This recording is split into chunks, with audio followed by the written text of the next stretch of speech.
Hello, and welcome to Phone Skills, Creating Excellence in Your Customer's Experience.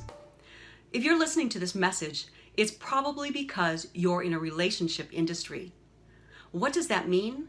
It means that your business is built on getting to know people, understanding and meeting their needs, and willingly serving them throughout good times and bad. My name is Kathleen. At Randall Resources, we work with organizations who know that relationships are key to their company's growth, profit, and sustainability. Working in a relationship business is a 24/7 trust. Because you represent your company to your customers and community, your actions and words relay your company's values, culture, and brand. If one aspect of what your job entails is to be on the phone with your customers, then understand that your words set the environment, the expectations, and the tone. In this session of Phone Skills, we'll discuss your words as you relay greetings, messages, and closings. It's how you create the setting and tone. Learning to speak the language that honors and gives respect to your customers takes conscientious thought in regards to your word choices. Culture. It's a living organism. Within a company, it's that set of shared attitudes, values, goals, and practices that characterizes your organization. By identifying the culture you want to create, you identify the attributes and behaviors you want to grow. Creating a company culture is not a once-and-done exercise. In fact, creating a healthy and lasting company culture is an ongoing process of purposeful change for strategic benefit. Creating a culture of quality experience starts by identifying your core values. Take a few quick moments and identify your company's values. If needed, pause the video here and list these core values. They should be succinct and easy to remember and at the top of your mind. Did you remember them all? To be fully integrated in all that you do, you should be able to easily verbalize them. Visual and audio reminders around your offices will also help. What visual and audio reminders does your company have in place? In one company I worked with, their core values are even listed on a decorative plaque next to their bathroom sink. There's no way you can miss seeing them as you wash your hands. Well thought out core values help to create the setting and the tone. It's like setting a table. You set the table for the environment you want to create. And creating that environment starts with your attitude, your behavior, and your words. An attitude of willing service that lets your customer know they will be a valued partner and not just a number. Behavior that listens, affirms, and assures. And words that create an environment that is customer-centric and clear. So let's review your words when it comes to your greetings, messages, and your closings. Greetings. Oftentimes, the first impression a customer has of your company. You thought I was going to say their first impression of you, right? In reality, it's bigger than you. This is a first impression of your company. Whether it's the first time they've interacted with your company, or whether it's the first time they've dealt with your company regarding a specific issue. This first encounter sets the tone for the incoming interaction. Take a moment right now and write down what you currently say when you answer an incoming call, your greeting. Again, pause this video and write it down. Now take a quick minute and compare your greeting with others in your company. What is the same? What is different? Pause this video as you do so.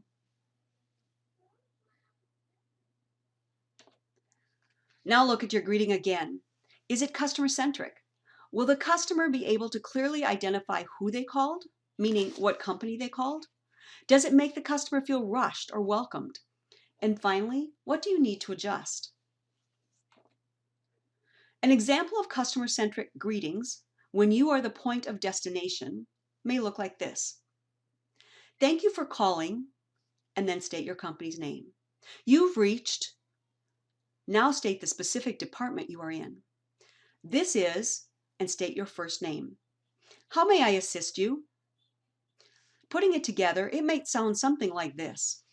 Thank you for calling Randall Resources. You've reached the accounting department. This is Kathleen. How may I assist you? Now, if you are the front desk and you are the person that they will go through, such as a main switchboard operator, it might sound something like this. Thank you for calling, and state your company's name. How may I direct your call? Then listen for their response. Thank you, I will transfer you now. Putting it together, it might sound something like this. Thank you for calling Randall Resources. How may I direct your call? Then listen for their response. Thank you, I will transfer you now. Notice that I did not say, this is, and my first name. This line is optional. It is not necessary for the front desk to state his or her name, since the customer will be directly transferred to a department. If you should choose to state your name, please know that it will invite possible chit-chat. This option is dependent on your company culture. Also note that as a front desk person, I did not say, how may I help you? By the front desk saying, how may I help you, it invites the caller to explain the problem or situation. If in fact the front desk operator's purpose will be to transfer the call to a specific department, then having the customer relay information at this point will only cause frustration when he or she is requested to repeat the story again when finally reaching the correct department. On the other hand, if a customer does not know what department is needed, then yes, the operator may need to ask questions about the caller's need. Again, the purpose of the front desk operator's greeting is to allow the customer to be assured that he or she has reached the correct organization and will be transferred to the appropriate department and the person who can best help. When it comes to company phone greetings, it's not about putting you in a box or making you into a robot with cookie-cutter words. It's about having a uniform and consistent company greeting that sets the environment to make it easy for the customer to hear a clear message while also addressing customer needs, expectations, and comfortability. And while we've just discussed the words of your greeting, please remember that your voice tempo and tone influences the connotation of those words and how those words are received. Let's look at messages.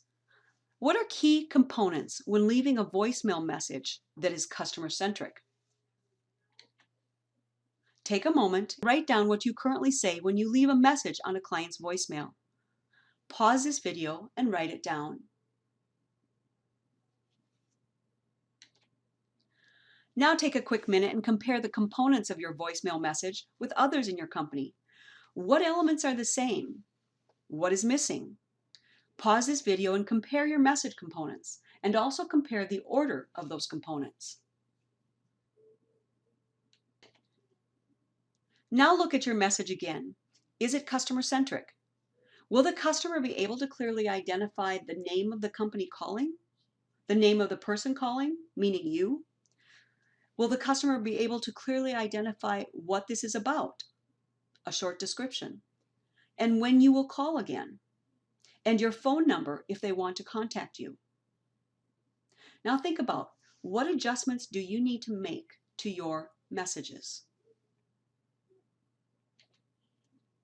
An example of a customer-centric message to leave on a client's voicemail would include the following. Good morning, and state the name of the customer. This is, state your company's name first, then your name and the specific department. My business phone is, clearly and slowly state your phone number. As promised, I'm calling you back with information from our conversation of, state the date, regarding, state a short and high-level description. In order to talk with you in person, I will give you a call again, state today or tomorrow, the date, at or before and the time, and if needed, state the time zone. Should you want to have a conversation before that time, please feel free to call me. This is, and again state your name, and I'm with, and again state your company. My phone number is, state your phone number slowly and clearly. Again, that's, and then repeat your phone number one more time. I look forward to visiting with you. State today or tomorrow, the date and at what time. Then pause and hang up. Did you notice that you gave your company name before you gave your name? Did you notice that you gave your phone number up front and again 2 times at the end? Both of these elements make sure the receiver of your message clearly knows what company is calling and the number to best reach you. And finally, in today's session, let's review the words you use in your closing. Take a moment and write down what you currently say when you close a customer call. Pause this video and write it down. Take a quick minute and compare your closing with others in your company. What's the same? What is different? Again, pause this video as you compare closings.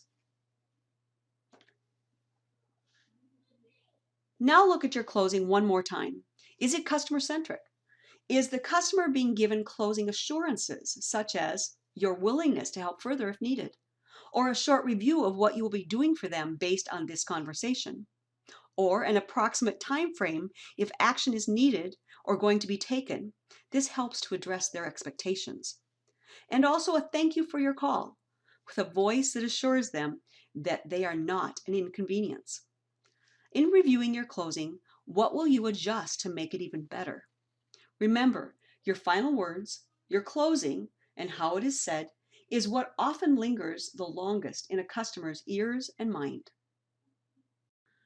An example of a customer-centric closing would be customer's name. Is there anything further I can do to assist you? Then wait for the answer. Listen and pause. Again, state the customer's name, a short review of what you will do and by when. Then say, I will get your, whatever it is, sent out, and state when. You should receive it in approximately, and state the time frame. I will get your information into the system for processing, state when, today or this week. Then state, thank you for giving me the opportunity to be of service to you. When you consider your closings, are you rushing to get the customer off the phone? Or are you making that person feel like he or she is the most important person of your day and that time revolves around him or her? That's what we call being customer-centric. And when it comes to your words and emotional colors, first of all, the nature of your job, the paradigm of what you do is to work with people and problems. And when problems arise, emotions will rise to the surface. But don't let someone else's emotions dictate your emotions. Don't let someone else set the tone for your day. You may be getting emotion directed at you, but that doesn't mean you need to accept or let that emotion affect you. When emotions are involved, there will always be a lot of information coming in before you can ever get to solution mode. So choose to go into active listening. That's when you're actively engaged, not looking at other files on your desk, not trying to do something else until the customer stops talking at you, not trying to jump to solutions without first listening to what that customer has to say, but rather active listening purposefully sifts through the emotions. So keep your ears open for the details that often get buried. Listen with your ear, empathize, assure, and restate until you can get a more clear picture of what they're trying to convey. Then, and only then, can you move into a solution mode. In the midst of people's emotion, do remember that complaints can be a good thing. Remember this statistic? For every one customer complaint, there are 26 others who have remained silent. While not fun nor sought after, customer complaints can actually give you feedback regarding processes that need clarification or efficiencies, or even in areas of needed staff knowledge and growth. Better to have a complaint that you can evaluate and or fix, rather than have a customer that says nothing, only to take the business elsewhere. But hear me clearly, emotional callers and complaints do not have open license to belittle, harass, or verbally abuse any one of you. That's where the agreed upon organizational statement comes in. Do you have it in place? It's that statement that staff and management have agreed upon. It's that statement that any employee can say to a client when the employee feels personally threatened or verbally abused. Yes, this is where you want a pre-planned, cookie-cutter approach to your words. Make it simple, make it direct, and practice it out loud so you can get it off your tongue when needed. And it might sound something like this. Start by stating the customer's first name, followed by, "I do want to help you. If you continue this conversation in this manner with abusive language, I will terminate this call." Then calmly hang up the phone. You are in a business to serve customers. You are not in a business to be abused by customers. And often, that's just enough to make a customer call back and apologize.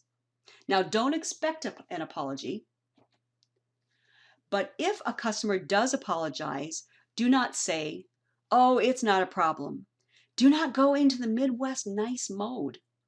Why? Because you are then rewarding bad behavior, and rewarding that type of behavior only causes it to be repeated.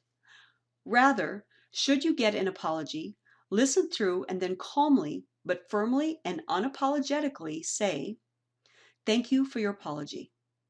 Or even say, "Thank you for your apology. I fully expect it won't happen again." Creating excellence in customer experience, it's the hallmark signature of organizations who understand that their business is built on relationships, and relationships are key to their company's growth, profit, and sustainability. And that brings us to tip number 7. Your words set the tone. Choose your words. Create an environment of excellence by choosing to speak words that give value, honor, and respect to both you and your customers. It's been my privilege to be with you today as we looked at greetings, messages, and closings, creating the setting and tone. I'm confident that when you have these solidly in place, you'll be on your way to setting your company above the competition as you create a culture of excellence in your customers' experience. Want to know more about creating a culture of excellence in your customers' experience? Contact Randall Resources at 816-617-4825 or email me at kathleen@randallresourcesint.com. And in the subject line include excellence in customer experience. All my best to you. Bye for now.